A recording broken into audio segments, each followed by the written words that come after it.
My name is Brittany. Welcome to today's video and welcome to my channel. I am going to be reading a book. This is a book that I'm going to be reading. I have already started it, but I'm going to take you along the journey of today and all of the other random things that I do. I want to kind of give like a book review, kind of a rant. There's some topics that have already been brought up in this book that I want to talk about and that I think are so ever present today. And this kind of the book, okay, I'm sorry, what is the book? This book is Evil Eye by Tafram, and I feel like it's definitely a book that highlights on different nuances within like the social construct of women specifically that is kind of going to be timeless, unfortunately, to an extent. But I'm going to talk about that in a second. But I wanted to kind of preface today's video with that we're going to read this book. We're going to go. It's taken me so long to finish this book. It shouldn't take me that long to finish this book. It's not the book's fault. It's definitely a me problem. So today we're finishing the book today. We have to. So we're going to do that. And then I have other like random things I'm doing throughout the day. So I'm just going to like throw that into today's video as well. Not full vlog type of video, more like a reading review, but I'm just going to take you along my day. To start off, just to give you kind of a synopsis of what's going on in this book if you have not heard of it. It is about this lady named Yara. She is a wife, she has 2 kids, and in the beginning of the book she is starting off as she has an inspiration to be an art professor and to teach art out of a college. She has worked hard to kind of, in the moment when she's making these decisions, set her own path for herself. Part of her background and part of her heritage, which comes into play into the nuances of the things that she struggles in life, is that her parents are they're Palestinians, they're from Palestine, and they have migrated to America to start a new life with their family and some close friends. And Yara is one of like the oldest daughters. She has all younger brothers, so that also adds a spin to it. And she is kind of perfectly smashed between these 2 pillars of this very Western American idea of like what women should be and what they should do and what their role is in the society, and the Palestinian side of things of how traditional values of how being a mother and a wife and all of the nuances that come with that. And she smashed perfectly between those 2 in a situation where she does not fully or wholly relate to either side. She doesn't feel as though she is completely encapsulated into like the American view of womanhood or the more so her Arab traditional side that her parents kind of molded and grew her up in. And so she's in these moments in between these 2 pillars, feeling kind of lost in her identity of like what she wants and what is she going to do to get it. And throughout this, there are other issues and other things that arise, but she has these pits of rage. She has this anger that at sometimes feels as though it is uncontrollable, and she's kind of dealing and struggling with that. And so that is what we're reading. We're reading about that. The book doesn't specifically have a plot. It's more of we're trying to figure out, I guess it kind of does, but we're trying to figure out why she's angry and why she has this insatiable desire to have anger and to be grungeful. And so yes, but I will talk more in detail about this book, but I need to finish it first. We need to finish it because I'm just telling you based off of what I've read this far. So that's what we're gonna do today. Let's get started with the video. You know, let's just go.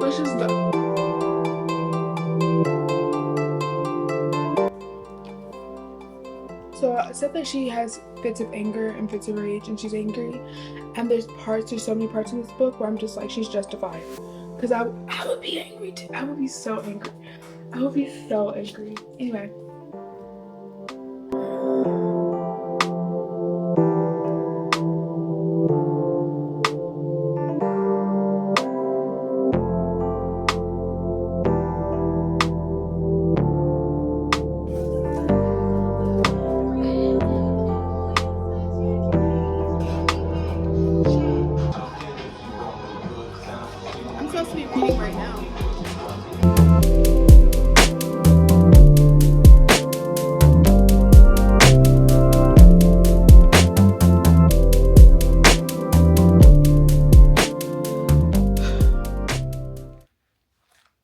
guys, hello.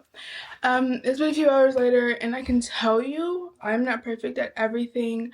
This evening has gone anything but planned. I did not do what I wanted to do. I did not go to the places that I wanted to go, but if anything, I am persistent, and we will. We will be finishing this book today. It might take me until tomorrow, but I'm not going to sleep until this book is done. Yes, I've been doing, it feels like everything but reading, which was not the plan for my evening, but that's fine. We pivot, we ground ourselves, we figure it out. So first, let's set a vibe and let's start reading.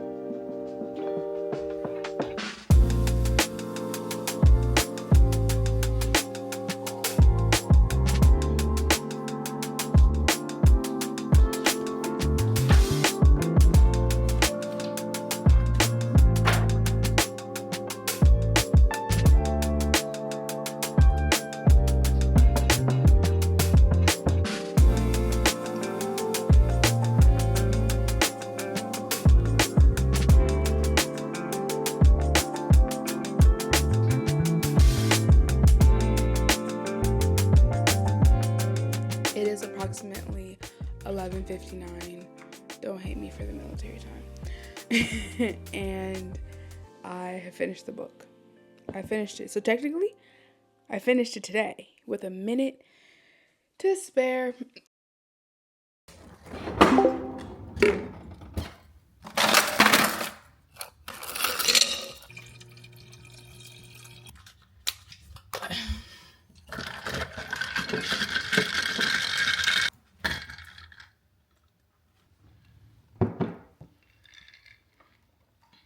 Hello guys, it is the next day and I finished reading the book.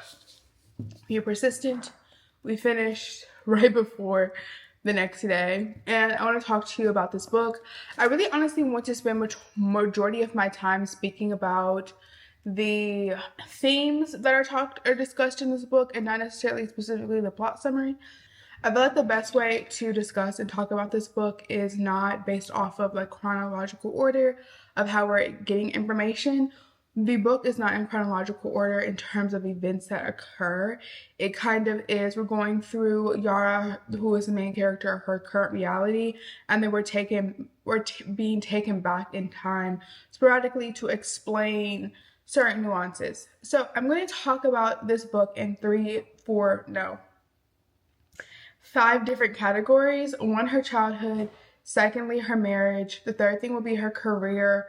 Fourth will be her personal development, and then the resolution of the book. And so I want to keep this kind of brief, kind of short, because I really want to dive into like the nuances of the things that are talked about in this book. In Yara's childhood, we're starting from her grandmother, her grandmother's name Teta. Her grandmother grew up in Palestine. She's Palestinian. She had a family. Her family had a house, owned land, just had a life. And then one day, some people came to their house and said, "Hey, you have to move. You have to leave." And they had to leave in, not basically, like literally move into basically a concentration camp. And that was kind of a war-torn environment that her grandmother went through. And then her mother, who wasn't necessarily raised in a war zone, however, still had like violence and poverty in which she was lived in. Her grandmother is Yara's grandmother is very superstitious. And one of the themes that occur is she reads people's like fortunes based off of their Turkish coffee. So just as a little bit of information, Turkish coffee is not like a traditional like cup of coffee you would get at the store where the grounds of the coffee are filtered out. the grounds of a Turkish coffee are like, they settle and they're like a thick sediment at the bottom. And when they would like flip it over, depending on how the grounds of the coffee landed, kind of told you what you could expect. If it was like something good in your future, something bad, X, Y, and Z. Yara's mother was born in Palestine, and she gets married to move to America with her new husband.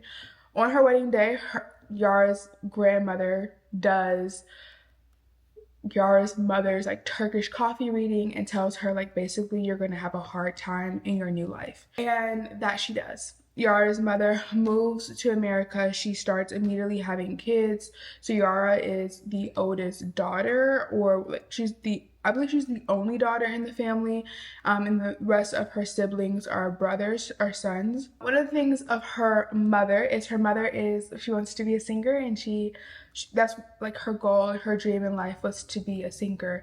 And at first, the house that Yara grew up in was filled with like love, and her mother was happy and singing and cooking and just creating a very homey environment. And then over time, that has changed to her mother being very scornful and very recluse and very unsatisfied with her own life, to the point where she tells Yara like, my life ended the day that I had you, and you're an ungrateful daughter, and I wish that you were never born. And Yara's mother, during her childhood, during a period of time, has an affair. She has an affair, and Yara takes this affair very personally, because it's in this moment where her mother isn't smiling, her mother isn't happy, and her mother, no matter what Yara does, is dissatisfied with her.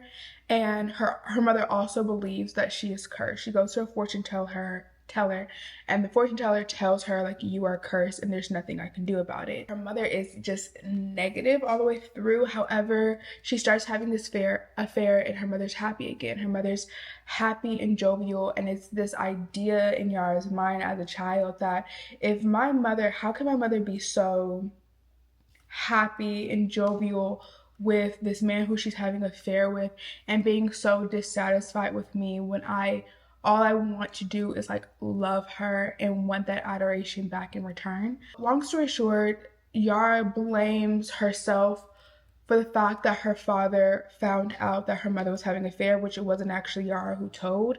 It was a landlord who told on the mama. Yara's father decided to physically abuse her mother violently, like hitting her with a chair repeatedly, after finding out this information. The fourth character in her childhood is her father. Her father is a very much traditional, like Yara's family structure in terms of the responsibilities of the household were very traditional, in which her father went to work, came home very late at night. He was very critical. He was very physical, abusive to her mother, and he expected obedience from Yara, just to do what she is told, and that is it. And then moving on to her marriage, when Yara is 19, Yara wants to live a life that is more free and liberating. And one of the things that she really holds on to, the pillar of her freedom, is that she wants to go to college and further her education. A lot of the suitors that she meets does not agree with that. However, she meets this one person, his name is Fadi, who is the son of one of her father's friends. And so they meet 2 times, and they get married at the age of 19. And Yara, before she's getting married, she is basically having conversations with her father about the things that she wants to do. And he tells her, when you get married, you can do whatever you want. And that is a lie. And that is a lie. Fadi agrees that she should get a degree in college, and so she goes and she's furthering her education, and she feels as though at first that she is liberated in this ability to do so, to get a college education, which to a certain extent, yes, but no. Yara, she eventually, soon after getting married, she has 2 kids. She gets pregnant, and she has these conversations with her husband Fadi multiple times about how, like, her dreams and aspirations and how she wants more. And he basically tells her, you're being ungrateful, you're not a recluse, Arab housewife that just has to stay at home all the time, even though she does feel that way. And he says statements like, well, I let you go to college and I let you have a job. And she's like, let me? And so she's in this moment where she was fostered and given the lie that when she got married, she could do what she want. And that couldn't be farther from the truth. So there's kind of a disparaging differences between what the wife and the husband can do within the confinements of this relationship, as well as the traditional values that they have in their community. Another thing that is mentioned that Yara is struggling with in her marriage is not being seen. So she got married at 19 and they have very fastly got into this rhythm of doing what is expected of them. And for Yara, she's tired of it. And she's starting to see that the life that she is living is not what she wants. And she's seeing that she feels as though there is something wrong. There is something wrong. And she brings up this situations and these issues to her husband multiple times, and he tells her, something is wrong and you're the problem. Like, you're the issue, you're the thing that is wrong. And also having in these moments where she is trying to show and express herself, she's having these fits of rage. She's having these fits of rage that are all consuming, where she'll pick up a glass and throw it on the wall. Where she'll like take his favorite mug and like crash it on the floor. Next, 3, her career. She, at the beginning of the book, is working at a university. She has been given finally one introduction art class to teach to like students where they have to have those elective courses. And she is kind of like the digital manager for the school's website. She is very excited about art classes, and she is speaking with her manager, I guess her supervisor, Jonathan, about possibly in the future having more opportunities to teach more art classes, because art is her passion. She is so excited to like create things and make things beautiful. There's an opportunity that comes up. The students are taking a trip to Europe and they need a chaperone to one of the teachers to come with, and it's like a free paid trip. It's a free trip. And they're like, hey, like, you know, you guys can like basically sign up and we're gonna choose one person to go. So Yara is talking to her colleagues. She is very ostracized from her colleagues because she don't like them. And so Amanda is one of her colleagues, and she's just like, oh yeah, you should apply. And Yara's like, yeah, I will, X, Y, and Z. Moving forward, they have a department meeting, and the conversation of did Yara apply to go on this free trip to Europe. Her husband said no, she couldn't go. So she did not apply. And let me read it to you. Did you end up applying, Yara? Staring at the keyboard on the desk, she said, no. Bless your heart, Amanda said. You poor thing. Yara looked up quickly. Excuse me? Yara cleared her throat. Please don't take this the wrong way, but it's no secret that women in your country experience severe sexism and misogyny. Yara back stiffened. My country? Well, yeah, I mean, aren't most Arab women expected to stay at home and look after their children? Isn't that why you leave work early every day? Yara rose to her feet and reached for the desk to steady herself. Mama's a face. Okay, that doesn't matter. Yeah, she says, I was born in Brooklyn, New York. You racist. End quote. I quoted that. Yeah. So, Yara storms off. She storms off. Jonathan, her manager, tells her the next day, like, hey, come meet me in my office. Yara is removed from the one glimmering hope, that your art class that she has, that she's been like literally pining to get. She's removed from that, and she's also given an what did he say? He suggested that she go see one of the therapists that are on the school that the college provides. His name is William. She goes to see William, and she's waiting in the therapist's office. Like, she has to go, kind of. It's very much like he's not saying it, but it's like, if you don't get help, we will fire you. He's not saying that, but it's implied. It's implied. She goes and she's waiting in the therapist's office to see William, and this man named Silas walks out. They greet. They have like this kind of like weird, like warm, welcoming, and that kind of starts a friendship that she has with Silas, and he is really kind of the spark, I would say, that helps her figure out like, hey, there's something wrong with her. She's having these fits of anger and rage over things that I think most adults would have anger and rage about. And that is not justified, but her actions and her response to it is not helpful. It's not helpful to her, and it's not helpful to the interaction. The therapy with William is it doesn't work that well. Anyway, girl, it doesn't matter. A couple weeks later, Yara gets fired. Yeah. Personal development. We're gonna speed through this quickly. So William, she does therapy with William for a short period of time, but it has a hard time opening up. But she does have her friend Silas, and Silas talks about his own personal turmoils and traumas that he has to get through. And it is one of those moments where she is like, oh wow, like you've done something hard, I can also do things hard. And then eventually she goes and meets with another therapist after she gets fired, who's under her health insurance, and her name is Esther. And Esther kind of helps her understand that when she is angry, when she has these fits of rage, there are physical changes that start to happen in her body. She like just focus on those. And over time, Yara realizes that she cannot keep going the way that she is going. At first, she's like, I'm gonna get a divorce. And then Fadi comes home one day and tells her that he got fired, basically. She's like, how did you lose your job? You own the company. He says, because you've been having these fits of rage, because you've been very problematic, it has lingered and also, affected my job. And my business partner Rami, we got into it, and I basically sold my half of the company, and I'm gonna look for another job and everything will be fine. Eventually, she meets Rami at a coffee shop by happenstance, and he explains to her that the reason why they are no longer in business together has nothing to do with Yara, has nothing to do with anything else happening at home, but because Fadi, her husband, was using company funds incorrectly. He was using company time incorrectly. He was going on lavish trips. He had a storage unit that he was paying for, a storage unit that didn't exist, and all of this very like nefarious activities. And that is the reason why they are no longer in business together. And so Yara goes back to her husband that evening and says, you painted a picture that this was all my fault. And I held that. And I wasn't gonna get divorced anymore, but she was like, I held that within me, that I was the problem and I was the issue.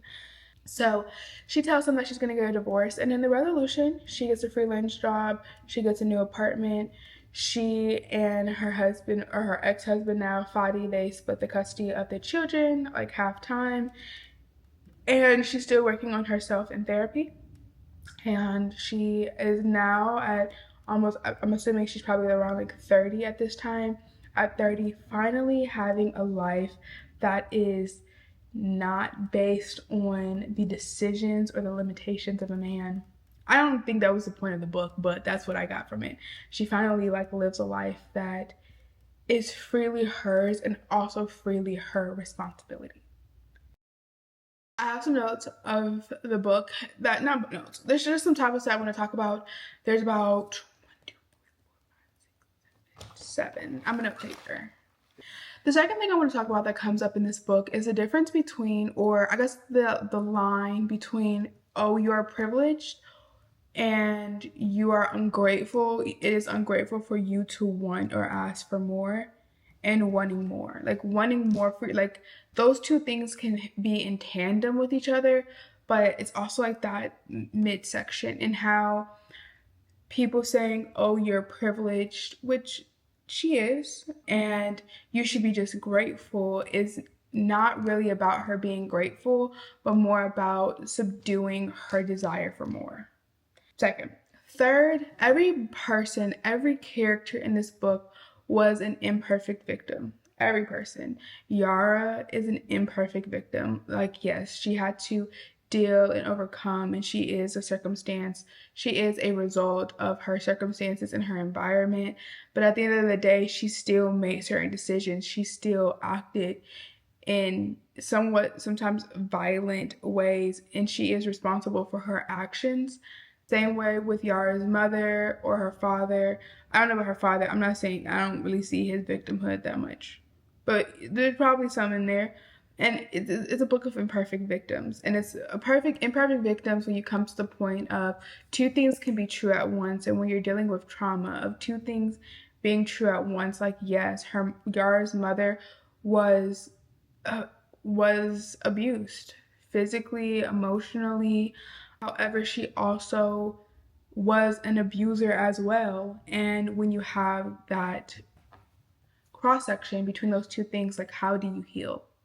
The fourth thing I want to talk about is the use of male figures as a pillar of control. And for example, when Yara is dealing with issues in her marriage and her husband is basically saying that you're not acting normal, you're not acting like yourself, and you're the problem, essentially, he enlists and calls her father, like basically tails on her to her father as a sense of her father getting her together, getting her in check.